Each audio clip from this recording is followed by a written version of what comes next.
Swastiastu. Halo, kembali lagi bersama saya, Imade Guswarbawo atau akrab dipanggil Agus. Dan pada kesempatan kali ini, kita akan membahas mengenai filosofi Bali, yaitu Trihita Karana, di mana ketika filsafat Bali bertemu dengan pendidikan, yaitu Trihita Karana, dalam sebuah arsitektur dan sekolah.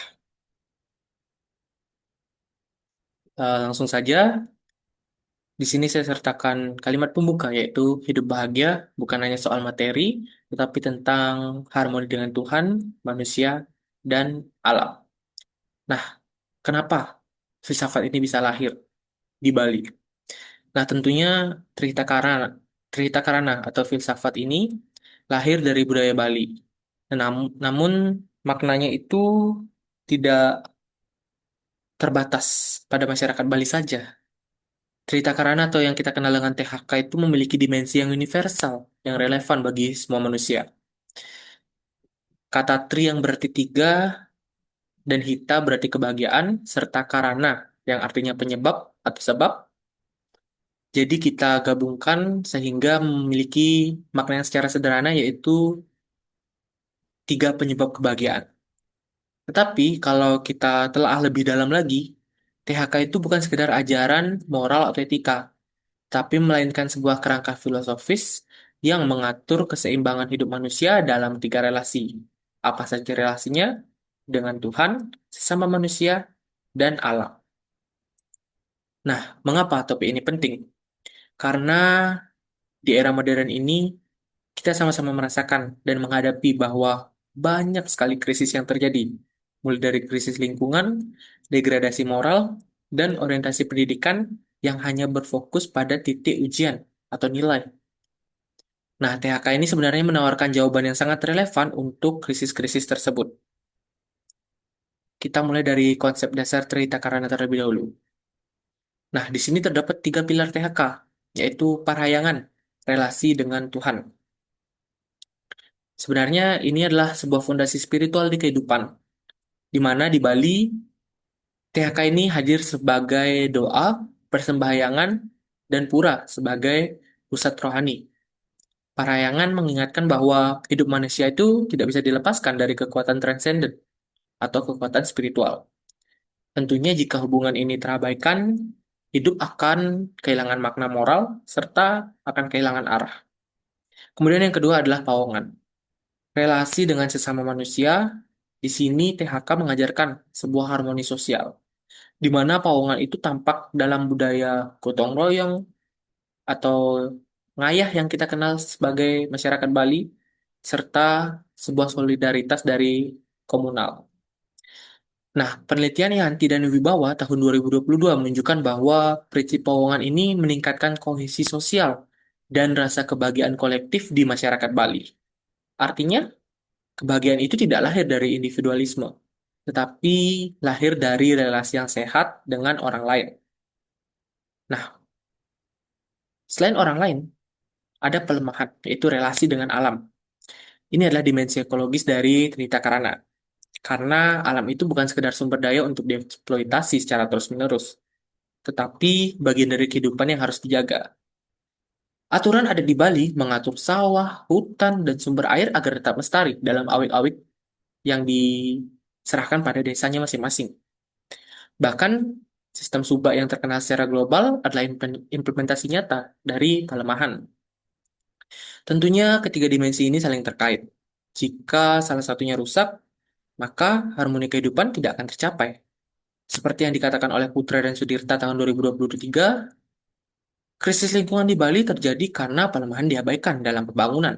Dan banjir pun beberapa pekan lalu terjadi juga karena dimensi pelemahan ini terabaikan dalam pembangunan. Meskipun Parayangan dan Pawongan juga masih dijaga. Nah, tentunya relevansi dari Trihita Karana ini kita bertanya-tanya, apakah THK masih relevan di era modern? Jawabannya, ya tentu masih relevan, bahkan semakin penting.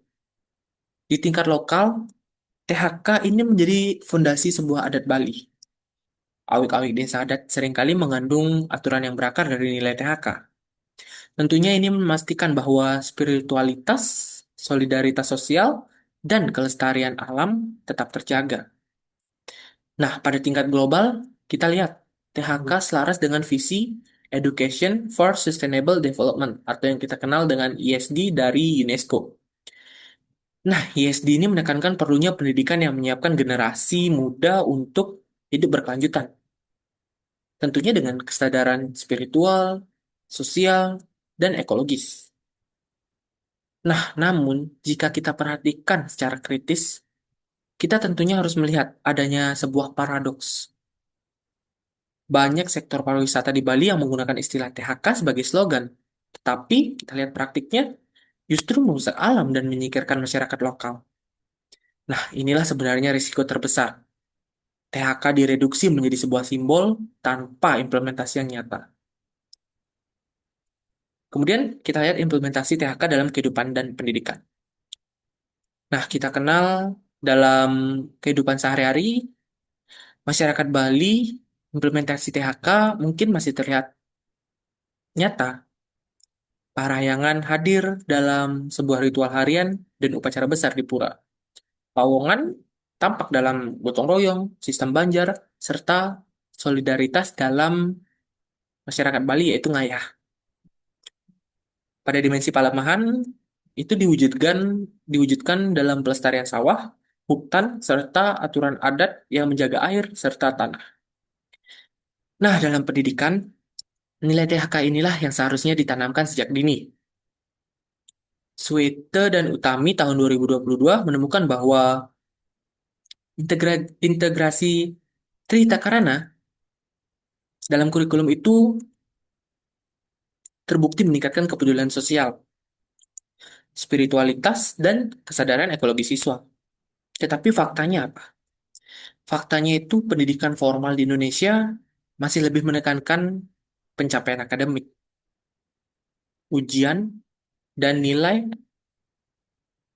dalam bentuk nilai atau angka dianggap lebih penting daripada pembentukan karakter.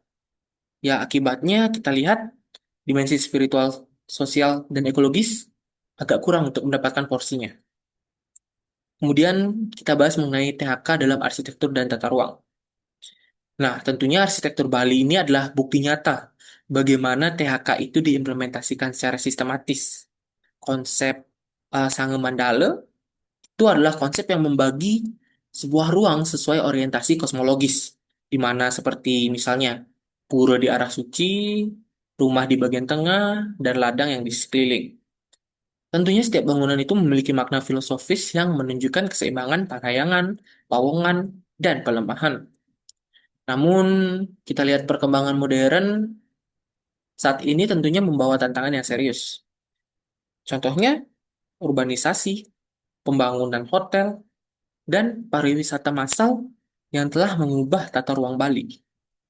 Banyak lahan sawah yang dialihfungsikan, banyak ruang hijau yang hilang, dan prinsip Sangga Mandala pun terabaikan.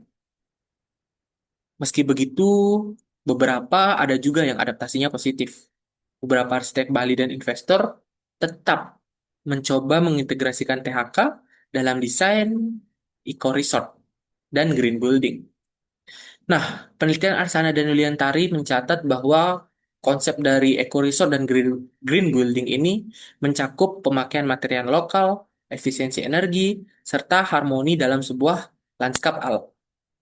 Ya tentunya ini membuktikan bahwa THK itu tidak bisa tergerus oleh modernisasi atau tetap bisa hidup di tengah modernisasi.